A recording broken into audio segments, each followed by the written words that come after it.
I'm Mike Wallace. I'm Willie Safer. I'm Harry Reasoner. I'm Ed Bradley. Those stories and Andy Rooney tonight on 60 Minutes. This portion of 60 Minutes is sponsored by the new... Louisiana takes a special delight in the men it elects to serve as governor. It likes to be on a first-name basis with them. It was always Huey and Earl. They were the Longs. And now it's Edwin Edwards, the recently re-elected governor of that state. Edwards, who served 2 previous terms as governor, was re-elected 2 months ago and will take office in March. Despite Louisiana's economic problems, including an unemployment rate above the national average, the election came down not to issues, but to personalities. And Edwin Edwards is a personality with a capital P. For a lot of people in Louisiana, the worst thing a politician can be is boring. They prefer just about anything to a dull campaign. And the more flamboyant, the more swashbuckling a candidate is, the better people seem to like it. Well, in this last election, people in Louisiana sure got their money's worth. They got a governor who shoots, a governor who rides, and a governor who gambles. I don't think gambling, if it's done legally and within one's means and according to the rules, is anything bad. I am a human being, and I like to take a chance. Gambling is taking a chance. It's something that for a few hours turns me on. It's a challenge. Do you do as well at the tables as you do in politics? Well, you've never lost an election. I couldn't say that because I've never lost an election. Louisiana loves Edwin. I've never lost an election, Edwards. 3 times he was elected congressman. Twice he was elected governor, serving from 1972 to 1980.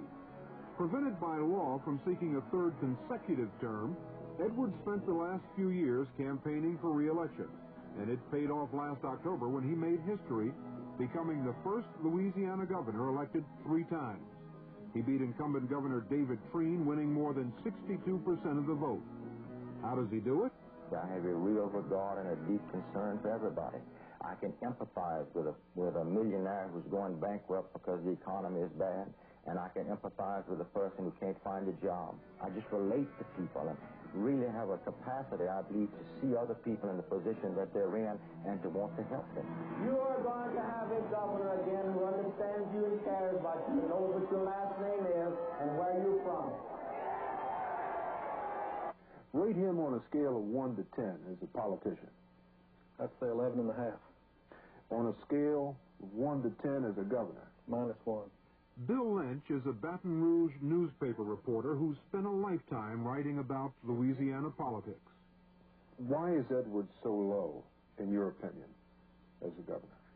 Well, I just don't think that government ought to be operated for the personal benefit of the office holder.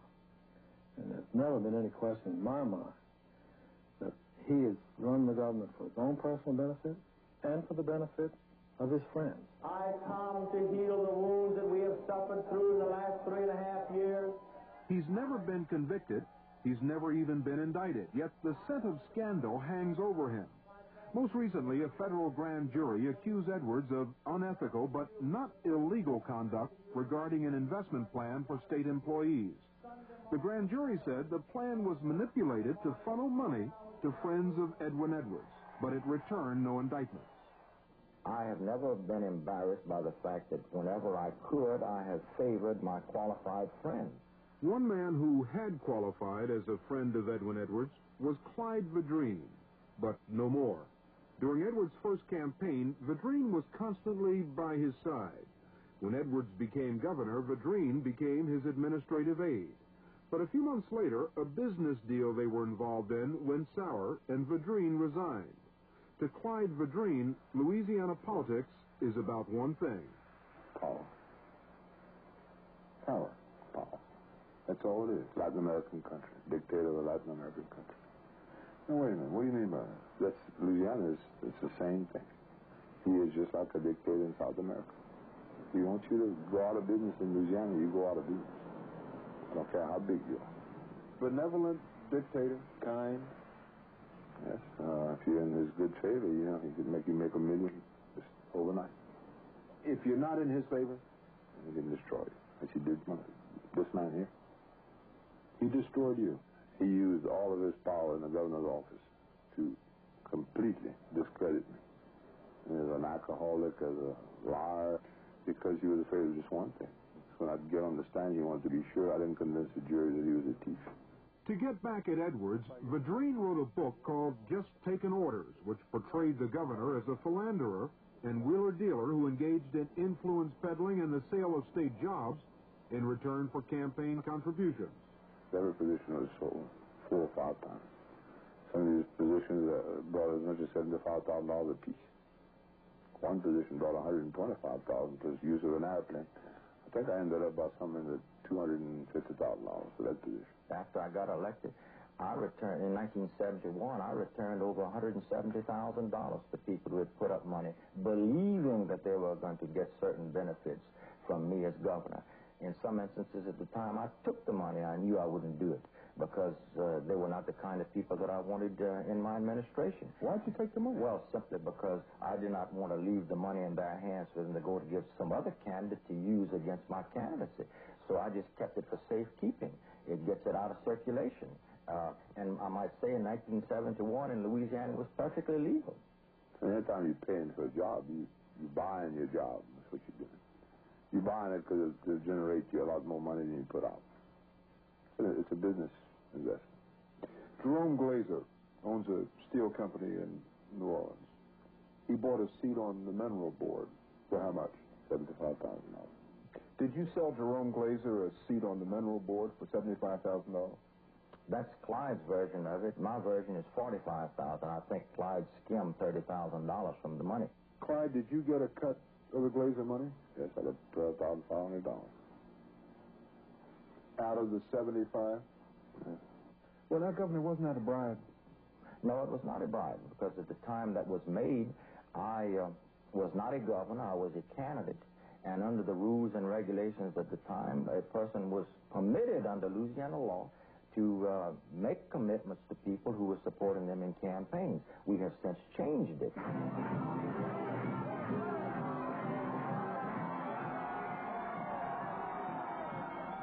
This man is unbelievable. He can make people think the sun is shining if we're having a hurricane. Believe me, the man is unbelievable. But, you know, when, like, for instance, when I picked him up, I didn't know he was a snake. Lewis Johnson was state highway commissioner during the first Edwards administration. A millionaire building contractor, Johnson told us how he got into politics. He told us about a meeting he had with Edwards in 1971 when Edwards was campaigning for governor. And we talked a little while. He said, well, you're getting in politics. What would you want? I said, well, I'm a contractor. I'd like to be on the highway board. He said, okay, you can be on the highway board. Cost you $25,000. Edwards said that? Yes. So I said, well, what would it cost me chairman? He said, $50,000. $50,000. And you agreed to pay him $50,000? Yeah. Lewis Johnson says he gave you $50,000 to become chairman of the highway board. I don't think it was $50,000. Again, I think it was $25,000. Now, was that a political contribution? Is that a bribe? Is that payment for the job? You take what you want out of it. That's the way politics is done in Louisiana. No question in your mind. If you didn't pay the $50,000, you would not be chairman of the Highway Commission. I'd have as much chance as you have of being chairman of the Highway Commission. Like Clyde Vadrine, Lewis Johnson's career in politics was very brief. He served as chairman of the Highway Commission for only a few months. During that first campaign in 1971, Johnson put some Edwards campaign workers on his own company's payroll. A few years later, he was convicted of falsifying his corporate income taxes by claiming the campaign workers as a business expense. Johnson spent 7 months in jail. Lewis Johnson seethes with hatred for Edwin Edwards because he's convinced that, unknown to him, Edwards taped a conversation between them in the governor's office which incriminated Johnson and helped send him to jail. A lot of bitterness, man. Would you be ready? You ever been in jail? Will you help me? Will you help me? In fact, lots of people helped Edwin Edwards, who spent $13 million in this last campaign, more money than any other winning candidate for governor has ever spent anywhere. We went to Crowley, Louisiana, to speak with a longtime Edwards friend and financial supporter, Judge Edmund Reggie. Mr. Reggie, you're a big supporter of Governor Edwards. Yes, I am. Have been for a long time. Yes, I am. A big financial supporter as well? I'm his friend. How much money do you estimate that you have contributed to Edwards in his campaign? Well, I loaned them some money in this campaign. I think the record shows I gave them $12,000 or $15,000 in cash and loaned them another $300,000. What do you expect in return? Just the excitement of having him back in again. That's an awful lot of money for a little excitement. Well, it is, but on the other hand, we take our politics very seriously here. How are all those people who contributed all that money going to get it back? Now, that's the history of Louisiana. People don't just give money gratuitously for no reason at all. The big political money comes from big business, a good part of it from the oil, natural gas, and petrochemical companies which dominate this state. Here in Louisiana, there is no limit to the amount of money corporations can contribute. What do they get in return for their investment in politics? For the most part, they get left alone. You'd have to look far and wide to find another state that so readily turns over its rivers and streams to pollution by industry. Now, I want you to know that I'm going to do my very, very best to be an even better governor next time than I was the first time. No one in Louisiana has ever accused Edwin Edwards of being humble, but they have accused him of being a ladies' man. It was arrangements and bedrooms and apartments and the works. Hotels, motels. Oh, yeah. I always kept a hotel room. I always kept a key in my pocket. And that room was for him.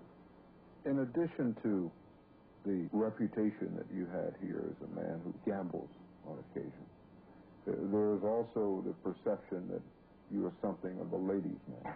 Of course I am. Look how beautiful my wife is. And I must say to her credit, she never doubted me and she never raised the question.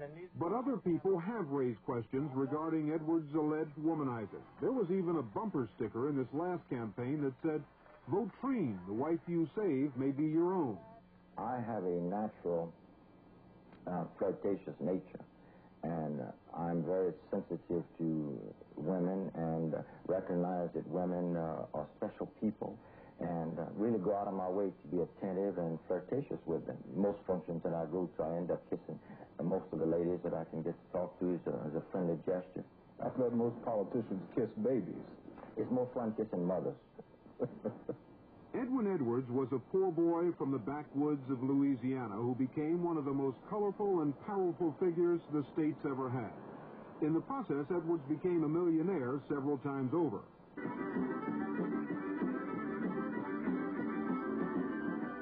Ask most people in Louisiana who's the best politician the state's ever had, and they'll tell you Huey Long. Huey's bigger-than-life statue dominates the capital.